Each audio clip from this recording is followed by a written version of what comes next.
a nuestro amigo Eduardo Laborato, psicólogo, especialistas en adicciones. Bueno, estábamos hablando del miedo, pero qué mejor que presentarlo a él, obviamente en sociedad, y saludarlo. Eduardo, bienvenido. Luis lo saluda, ¿cómo está? ¿Cómo estás, Luis? Qué lindo escucharte y un saludo para toda la audiencia. Bueno, muchas gracias, Eduardo Laborato, querido Eduardo Laborato. Estábamos hablando del miedo, ¿no? Que es una reacción que se produce ante la persona y se interpreta como un peligro inminente, ¿no? Los miedos en la sociedad.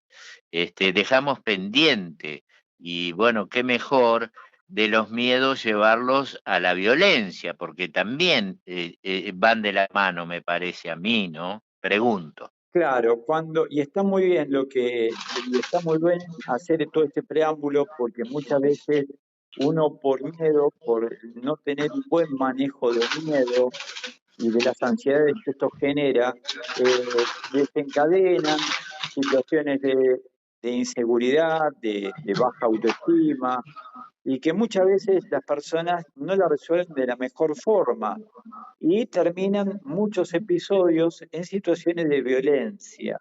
¿Sí? No quiere decir que toda persona temerosa necesariamente tenga que desencadenar en una actitud violenta, pero sí hay formas de violencia que muchas veces son desencadenadas por un mal manejo del miedo. Y esto ahora lo vamos a ver. Vos sabés que hubo justo, aprovechando la columna de hoy, un informe de Amnistía Internacional con una dura advertencia en la Argentina, con un duro informe sobre las situaciones de femicidios y de homicidios en Argentina, donde hay 233 casos de homicidios de violencia doméstica, con lo Sí, cual es una situación de mucha gravedad. Yo no sé si esta nota la has cubierto vos sí, en tu radio, donde vos fijate este otro dato, el 91% de estos homicidios se dan dentro del ámbito familiar. Entonces vos fíjate qué importante es entender que todo lo que en estos vínculos, en esos vínculos donde uno, esos vínculos hogareños, esos vínculos donde uno es donde debería ser como un oasis para su vida, termina siendo muchas veces el propio infierno, ¿no? Esos ámbitos de contención, esos ámbitos de salud, de nutrición para todos los miembros de la familia, cuando dejan de operar de forma positiva y acompañar una trayectoria saludable para la vida y terminan siendo la propia hoguera, ¿no? El propio calvario, ¿no? De muchas personas que atraviesan situaciones de violencia. Entonces, bueno, qué mejor que, dado este contexto en el que estamos inmersos los argentinos, poder hablar de la violencia y cómo se da muchas veces eh, en estos ámbitos, ¿no? Y que la gente que nos están escuchando pudieran a partir de identificar esta violencia, que muchas veces uno las naturaliza, da cuenta como que está bien y las termina sintiendo sin siquiera saber que están inmersos sí, en un sí. contexto violento, ¿no? No sé cómo fue tu abordaje en todo esto, Luis. Yo no sé si esto vos has tenido posibilidad de tener esa cobertura, esa nota, ¿no? Sí, realmente hemos hablado a lo largo y ancho de nuestro programa aquí y en otras radios también. Hemos hablado acerca de la violencia. Y vos hablabas acerca de la cantidad de muertes, femicidios en la mayoría, y la violencia enquistada en algunas ciudades del interior del país por la maldita droga, que tiene que ver con tu tema también en prevenciones de adicciones. Y todo se va sumando, ¿no? A la violencia. Parece mentira que nos toque vivir este tiempo donde anoche veía un programa de televisión acerca de una persona que había estado casado 20 años, tenía un hijo de 17 y uno de 13, y este fin de semana, a las 7 de la mañana, perdón, este lunes, a las 7 de la mañana, cuando la ex esposa de 37 años se dirigía a su trabajo, llevar primero los hijos al colegio secundario, subían al auto, no alcanzaron a subir al auto cuando él la agarra de un brazo, la baja y delante de los hijos le dispara 4 balazos con una 9 milímetros. Ah, 20 años de matrimonio, 20 años de violencia en los últimos tiempos, porque ella tenía una denuncia de maltrato en la justicia, pero la justicia a veces no vamos a cargar, o yo no voy a cargar las tintas sobre la justicia porque a veces no lo hace, tal vez por falta de gente o tal vez por otras cuestiones. La cuestión es que se podría haber evitado, eso es cierto, se podría haber evitado. El botón antipánico no funcionó, no había un policía cuidando a la familia en la puerta de la casa, ni un patrullero, porque no hay patrullero para cuidar a cientos de mujeres porque hoy hay cientos de mujeres que están amenazadas, ¿no es cierto? no, Y también hay entonces, hombres, ojo, y, que cuando uno habla de violencia de género, termina estigmatizando a la mujer en lugar de víctima. Y sí, también, cuando hablamos de violencia de género, también se dan los hombres.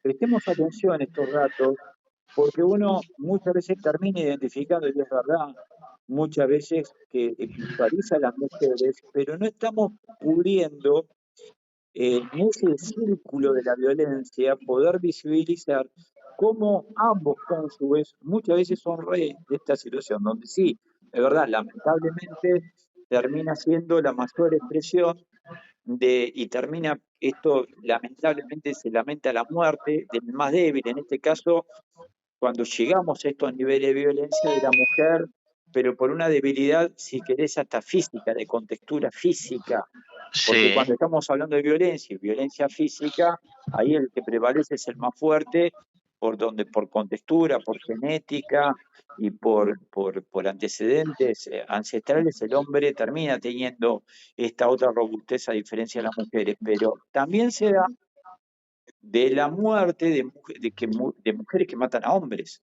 ¿no? Y esto también está, y de esto también hay que hablarlo. Lo que pasa es que cuando ya llegamos a la escena que vos estás contando, ya es tarde. Ya es tarde, ya la persona tuvieron un montón de indicadores de situaciones de violencia que no fueron advertidos. Por eso mm, me parece que es importante que las personas que estén escuchando en este momento la columna, que estén escuchando el programa, pudieran aprender a identificar situaciones de violencia que son sutiles, que uno sin querer lo toma muchas veces a chiste, lo toma hasta incluso como un acto de comicidad o lo banaliza sin darle la dimensión que esto puede estar incrementándose y que esto puede justamente ir en escalada, en un círculo de violencia que se puede ir incrementando en el transcurso de la trayectoria de la vida de esa pareja o de ese vínculo, ¿no? Entonces, vos fíjate que solo el 15%, un poquito más del 15% de las denuncias de violencia llegan efectivamente a ser una sentencia. Esto es una cifra aportada por el Ministerio Público Fiscal. ¿Qué quiere decir esto? Que institucionalmente también hay como un profundo desconocimiento de qué denunciar y y qué no denunciar. Entonces, en este contexto, uno termina como hasta negando episodios violentos que en realidad sí lo son. Te voy a pasar, si me permitís, a sí, dar, adelante. a dar alguna clasificación. Hay muchos autores que hablan de la violencia.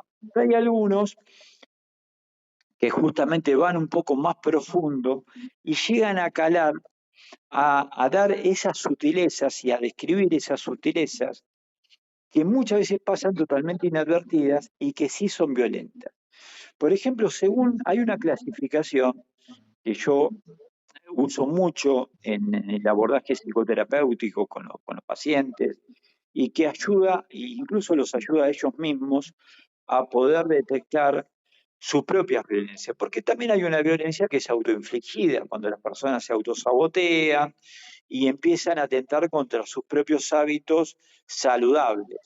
Esto es una violencia autoinfligida, ¿no? Cuando estamos hablando de las adicciones, de los consumos abusivos de determinados o hábitos que terminan perjudicando la salud física o mental de las personas, ¿no?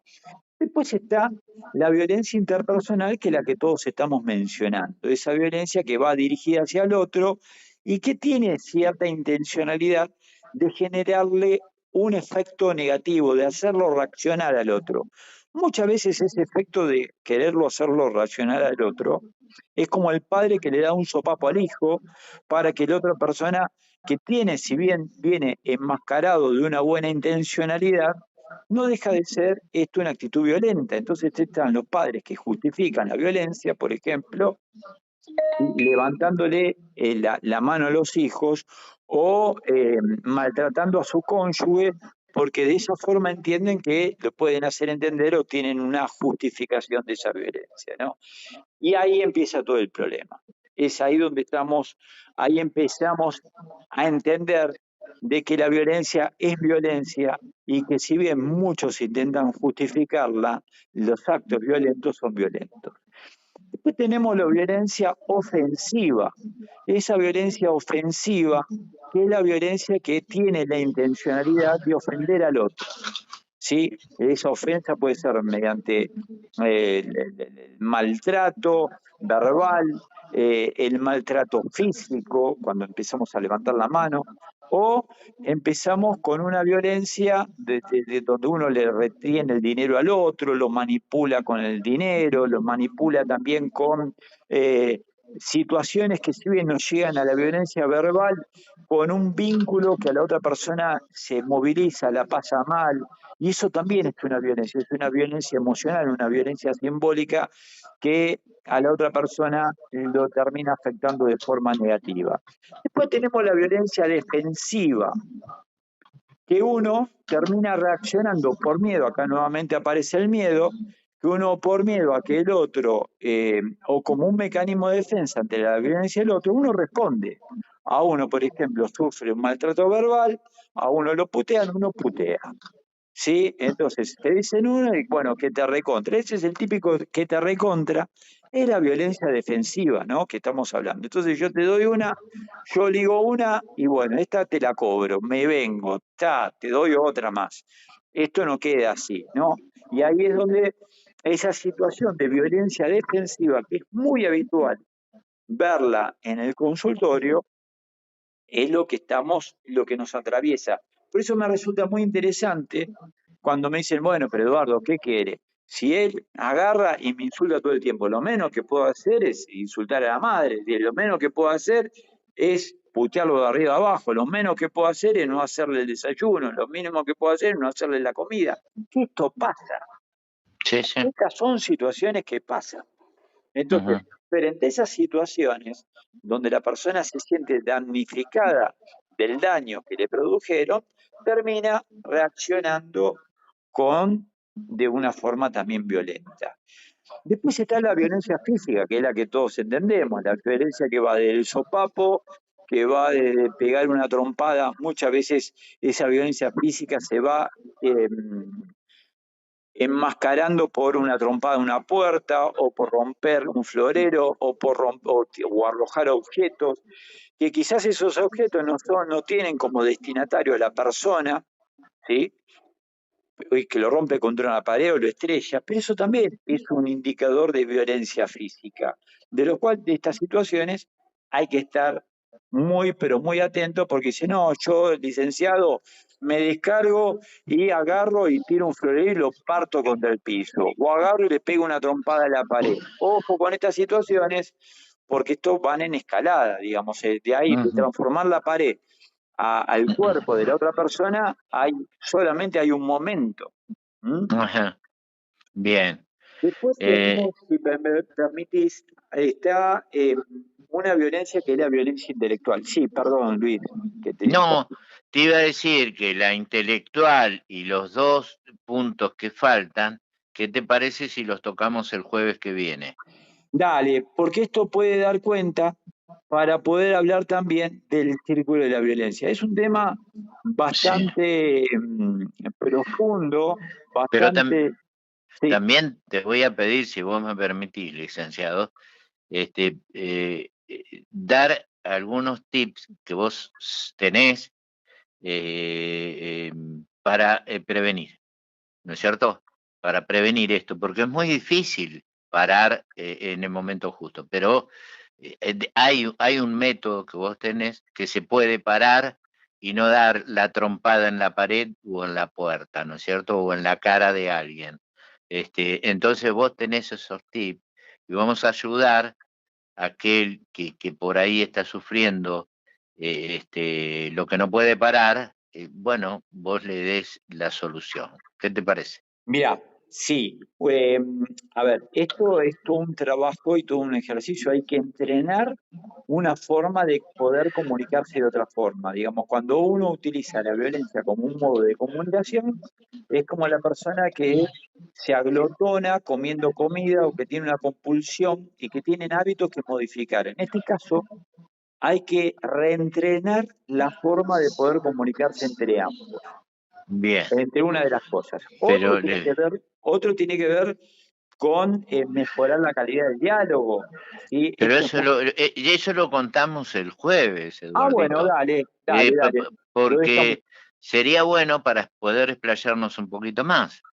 Me parece perfecto. Eso creo que es un tema, Luis, si me permitís, que Sí, le podemos dedicar varias columnas al sí, tema de la violencia, porque es un tema que requiere una mayor profundidad y parte de la solución tiene que ver con que el público empiece por lo menos a distinguir los diferentes tipos de violencia, como para poder enterarse uno si es o no sí. violento. Pero uno Bien, muchas veces sin quererlo es violento y no lo sabía sí, o no se da cuenta en o las no se da acciones. cuenta. Claro, entonces uno ya sabiéndolo va a tener mayores herramientas como para poder empezar a distinguir esos hábitos de su ser, porque nadie quiere ser violento, la verdad es esta. No, no, A no. nadie le gustaría sentirse que es un violento. Entonces, en la medida que uno empiece a reconocer estos hábitos violentos, estamos empezando a dar estos primeros pasos para cambiar esos hábitos, ¿no?